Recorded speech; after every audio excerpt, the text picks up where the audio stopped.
Hello friends, नमस्कार। स्वागत है आप सभी का आपके अपने यूट्यूब चैनल पर। जैसा कि आपको पता है कि आपकी सीटेट की नोटिफिकेशन कल आ चुकी है, जिसमें ये बताया गया है कि आपके जो फार्म है वो 31 अक्टूबर से ऑनलाइन होंगे और आपका जो एग्ज़ाम है वो दिसंबर और जनवरी में कराया जाएगा। अभी तक डेट नहीं आई है, क्योंकि एग्ज़ाम की डेट आपके एडमिट कार्ड पर लिख के आएगी, क्योंकि सभी का एग्ज़ाम अलग-अलग डेट में कराया जाएगा। कि जब भी फार्म ऑनलाइन होने शुरू होंगे, आप लोगों को तुरंत फॉर्म क्या करने हैं, भर देने हैं, क्योंकि अगर आपको अपने नज़दीक की सिटी चाहिए तो आप जब पहले ही फॉर्म को ऑनलाइन करेंगे तभी मिल पाएगी, नहीं तो जो वहाँ पर सीटें हैं वो भर जाएँगी, तो आपको कहीं दूर आपका सेंटर देखने को मिल सकता है। तो आज की जो हमारी क्लास है, ईवीएस की क्लास है, जिसमें हम करने वाले हैं परिवहन के साधन से संबंधित चैप्टर। इससे पहले हम लोगों ने अपनी 10 से 12 क्लास कर ली है। ईवीएस की थ्योरी की क्लासेस जो आपकी चल रही हैं, अगर आपने नहीं देखी तो ज़रूर देखिएगा, क्योंकि यहाँ से ही डायरेक्ट क्वेश्चन बनते हैं और आपको यहीं से क्वेश्चन देखने को भी मिलेंगे अगर परिवहन से संबंधित कोई भी क्वेश्चन आया तो। तो चलिए आज की क्लास शुरू करते हैं। एक बार सभी लोग सेशन को शेयर करिए अपने साथियों के पास में और वीडियो को लाइक कर लीजिए। अगर आज पहली बार चैनल के ऊपर विजिट कर रहे हैं तो चैनल को सब्सक्राइब करके जाइएगा, क्योंकि यहाँ पर सीटेट से संबंधित जितने भी आपके महत्वपूर्ण कंटेंट है, सारा का सारा कंटेंट आपको कराया जाएगा और साथ में आपको पीडीएफ भी दी जाएंगी। तो चलिए देखते हैं परिवहन के साधन का मतलब क्या होता है। परिवहन का मतलब होता है कि हर व्यक्ति को अपनी आवश्यकताओं की पूर्ति के लिए एक जगह से दूसरी जगह जाना पड़ता है। ये मान लीजिए आपको अपने परिवार संबंधी किसी कार्य के लिए एक जगह से दूसरी जगह जाना है, या फिर अपने रिलेशन में कहीं पे जाना है, दवा लेने जाना है, या फिर कुछ बेचने के लिए जाना है, तो हम जिन साधन के माध्यम से एक जगह पर दूसरी जगह जाते हैं उन्हें कहते हैं परिवहन के साधन। गाँव की अगर बात करें, जो लोग गाँव में रहते हैं वो एक जगह से दूसरी जगह जाने के लिए बैलगाड़ी, नाव और साइकिल का उपयोग करते हैं। हमारे एनसीईआरटी के मुताबिक किसका प्रयोग करते हैं? अगर क्वेश्चन में बनेगा कि गाँव में रहने वाले लोग यातायात के साधनों में से किसका प्रयोग करते हैं, तो आपको बताना है बैलगाड़ी, नाव और साइकिल। उसके बाद देखिए, जो लोग शहर में रहते हैं वो लोग किसका प्रयोग करते हैं?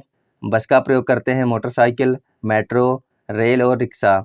यानी कहने का मतलब है कि वो लोग गाँव में रहते हैं, उनके पास जो है सीमित संसाधन होते हैं, लेकिन जब हम लोग शहर में जाते हैं तो हम लोग देखते हैं कि वहाँ पर एक जगह से दूसरी जगह जाने के लिए बस भी चल रही होती हैं, मोटरसाइकिलें भी। अब तो गाँव में भी आपको देखने को मिल जाएँगी। उसके साथ-साथ में आपको शहर में ही मेट्रो देखने को मिलेगी, कानपुर है, दिल्ली है, लखनऊ है, और रेल है और रिक्शा, ये सब कहाँ आपको देखने को मिलने वाले हैं? शहरों में। अगर आपको अपने देश से विदेश कहीं पर जाना है, अमेरिका जाना है या फिर आपको न्यूयॉर्क जाना है, कहीं पर भी जाना है, तो आपको हवाई यात्रा भी करनी पड़ सकती है, या फिर आप पानी वाले जहाज़ के माध्यम से भी एक जगह से दूसरी जगह यानी कि विदेश जा सकते हैं।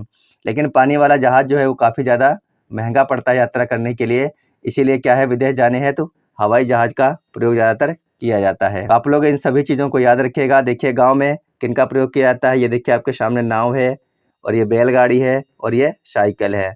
हम लोग अगर कहीं जाते हैं तो साइकिल से चले जाते हैं या फिर बैलगाड़ी का भी प्रयोग करते हैं। जैसे हमें अपना अनाज मंडी को लेकर के जाना है तो किसके माध्यम से गाँव में लोग लेकर के जाते हैं? बैलगाड़ी से लेकर के जाते हैं। या फिर अगर हमें एक जगह से दूसरी जगह जाना है, अगर बीच में कोई नदी बह रही है तो हम लोग नाव का प्रयोग करते हैं और इसके माध्यम से हम नदी पार करके दूसरे गाँव तक पहुँच जाते हैं।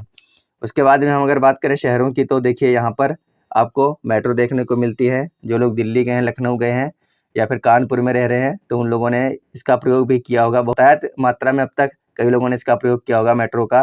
रेलगाड़ी का तो सभी लोगों ने उपयोग कर ही लिया होगा। ये देखिए हवाई जहाज़ के माध्यम से हम विदेश जाते हैं, और ये रिक्शा है, इसका भी प्रयोग किया जाता है परिवहन के साधन के रूप में।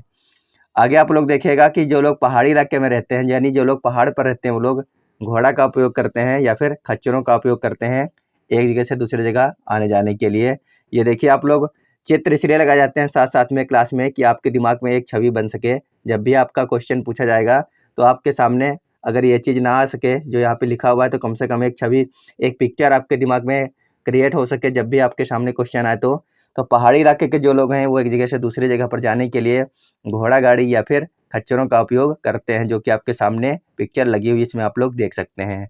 अगर आपको अस्पताल जाना है या फिर अस्पताल से आना है तो आप लोग किसका प्रयोग करते हैं? एम्बुलेंस का प्रयोग करते हैं, और दूर जाने के लिए हम लोग बस या फिर रेल का भी उपयोग करते हैं। तो ये सारे के सारी चीज़ें आपको याद रखनी है परिवहन के साधन के रूप में। अब हम लोग बात करेंगे जो क्वेश्चन सबसे ज़्यादा आपके एग्ज़ाम में पूछे गए हैं उनकी। तो देखिए यहाँ पर है एम्बुलेंस। एम्बुलेंस में जो एम्बुलेंस उल्टा लिखा रहता है, इसका क्या मतलब होता है? एक बार क्वेश्चन आपका बना था कि एम्बुलेंस में ये जो एम्बुलेंस उल्टा लिखा जाता है, ये क्यों लिखा जाता है? तो ये इसलिए लिखा जाता है कि जो हमारी गाड़ी होती हैं उसमें जो साइड वाले मिरर लगे होते हैं, जो शीशे लगे होते हैं, वो कैसे होते हैं? उत्तल दर्पण के लगे होते हैं, जिनमें जब हम देखते हैं तो हमें जो एम्बुलेंस उल्टा लिखा है हमें सीधा दिखाई देता है और स्पष्ट दिखाई देता है। अगर यहाँ पर ये एम्बुलेंस सीधा अक्षरों में लिखा जाएगा तो जो हम शीशा में देखेंगे तो हमको उल्टा दिखाई देगा। इसीलिए हमेशा एम्बुलेंस कैसा होता है, मतलब जो गाड़ी होती है उसके ऊपर उल्टा लिखा जाता है कि जो व्यक्ति देखेगा अपनी गाड़ी में, जो गाड़ी चला रहा है तो उसको सीधा दिखाई पड़े कि हाँ भाई एम्बुलेंस आ रही है और उसको साइड देनी है। तो इसका रीज़न यही होता है कि जब हम अपने रिवर व्यू में देखेंगे, यानी जो हमारा साइड शीशा लगा होता है, साइड मिरर लगा होता है, उसमें जो हम देखते हैं तो हमको सीधा दिखाई देता है, जो कि उत्तल दर्पण का लगा हुआ होता है। आप लोग इसको याद रखिएगा, इसीलिए ये उल्टा लिखा होता है। उसके बाद देखिए हम लोग जब एक जगह से दूसरी जगह जाते हैं, यानी अधिक दूरी की यात्रा तय करते हैं, तो हम लोग बस का भी प्रयोग करते हैं और रेलगाड़ी का भी प्रयोग करते हैं लंबी दूरी की यात्रा के लिए। अब देखिए क्वेश्चन डायरेक्ट आपके यहाँ से बनते हैं, एनसीईआरटी बेस्ड। लिखा है कि असम में बांस से बने पुल वर्षा ऋतु में प्रयोग किए जाते हैं। आज़ादी के 70 से 75 साल हो गए, हम लोगों ने अमृत महोत्सव भी मना लिया है, लेकिन अगर बात करें असम जैसे प्रदेश की, अगर हम लोग बात करें तो आज भी यहाँ के लोग क्या करते हैं, वर्षा ऋतु में नदियों को पार करने के लिए बांस के पुल बनाते हैं और उन्हीं के माध्यम से क्या करते हैं, उस नदी को पार करते हैं। अभी तक यहाँ पर कोई सीमेंटेड पुल आपको देखने को नहीं मिलेंगे अधिक मात्रा में। उसके बाद लिखा है कि 50 साल पहले बैलगाड़ी, तांगा, बस एवं रेलगाड़ी यातायात के साधन थे। आज से लगभग 50 साल पहले सबसे ज़्यादा बैलगाड़ी और तांगा, बस एवं रेलगाड़ी यातायात के साधन जो थे वो हमें देखने को मिलते थे। इनमें से आप लोगों ने बैलगाड़ी तो देख ही ली है, अब हम लोग देखते हैं तांगा गाड़ी।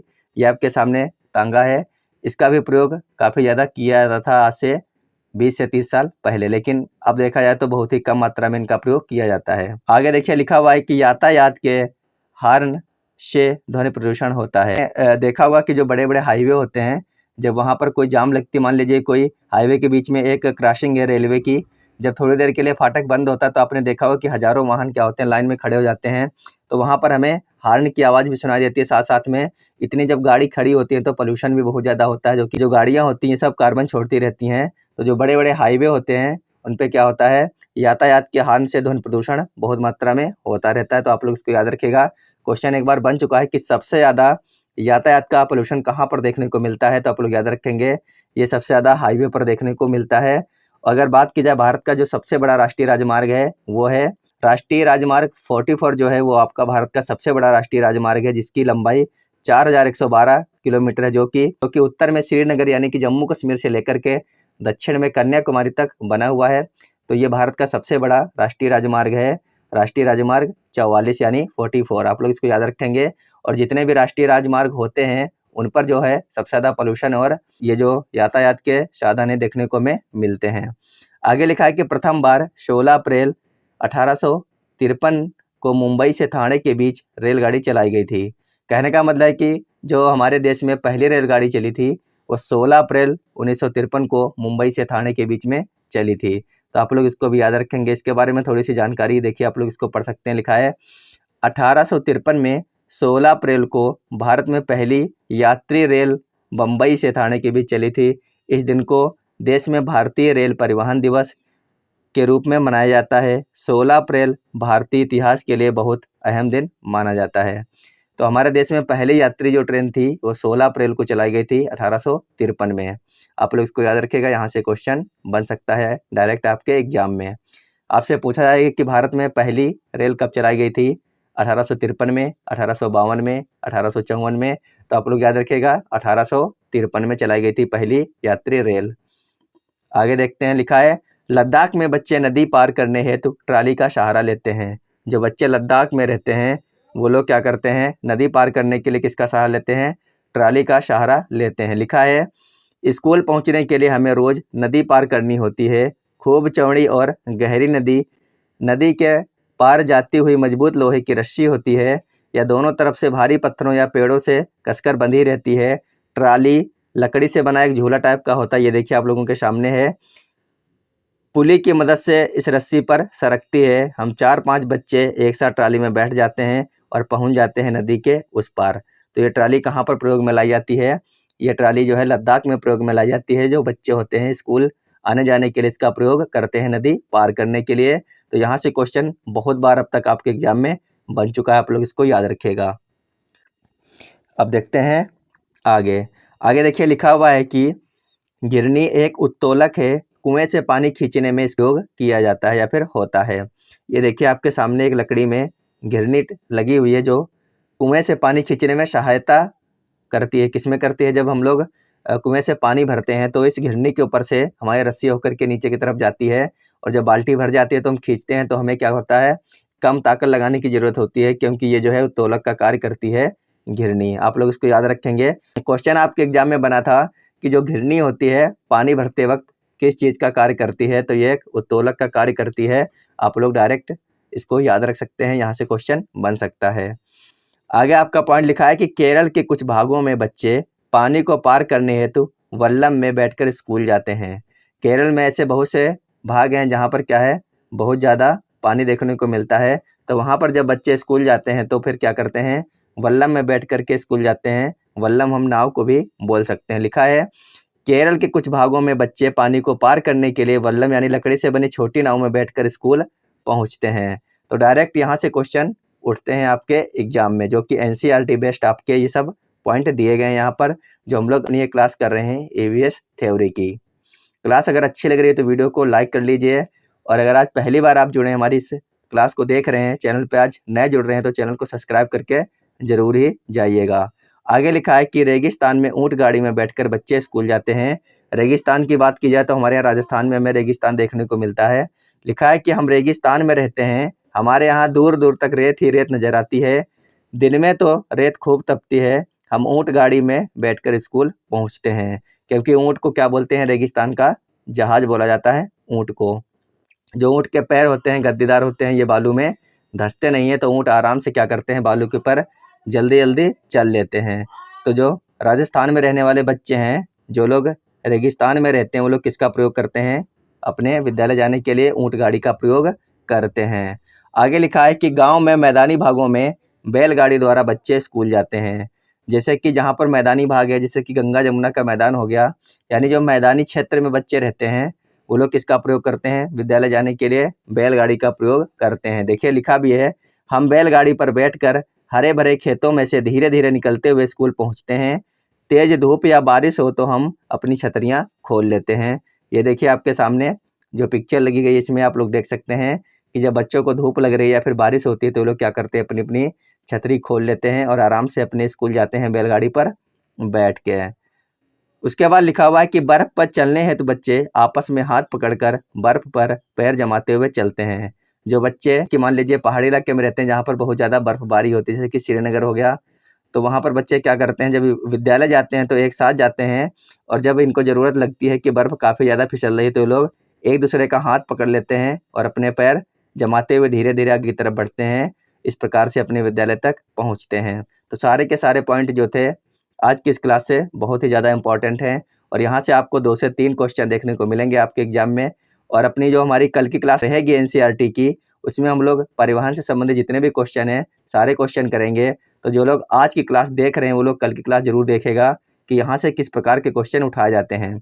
आगे देखिए पॉइंट लिखा है कि जुगाड़ एक वाहन होता है जो कि फटफट की आवाज़ करता है। इसका आगे का हिस्सा मोटरसाइकिल जैसा होता है तथा पीछे के भाग में लकड़ी के पट्टे प्रयोग किए जाते हैं। जुगाड़ का मतलब ये होता है कि इसको कोई कंपनी नहीं बनाती है, ना ही इसको कोई नंबर दिया जाता है। इसको व्यक्ति क्या करते हैं, अपने आप ही बना देते हैं, स्वयं बनाते हैं, इसीलिए इसका नाम रखा गया है जुगाड़। जो कि आगे का पार्ट एक मोटरसाइकिल इसमें लगाई जाती है और पीछे लकड़ी के पट्टे लगा करके एक ठेलिया टाइप में बना दी जाती है, जिसका प्रयोग सवारी ढोने में या फिर माल ढोने में किया जाता है। तो यह थी आज की हमारी क्लास, जिसको हम लोगों ने बहुत अच्छे तरीके से कर लिया है। उम्मीद है कि यहीं से क्वेश्चन आपके एग्जाम में आपको देखने को मिलेंगे। और रही अगर क्वेश्चन कैसे बनते इसकी बात, तो हम लोग कल यहाँ से बनने वाले सभी क्वेश्चनों को एक साथ करेंगे। तो कल की क्लास जरूर देखिएगा। एवीएस परिवहन संबंधी जितने भी क्वेश्चन हैं हम लोग कल की क्लास में कर लेंगे। तो चलिए मिलते हैं आप लोगों को अगली क्लास में। जब तक आप लोग अपनी पढ़ाई करते रहिएगा, स्वस्थ रहिए, मस्त रहिए। धन्यवाद, बाय बाय।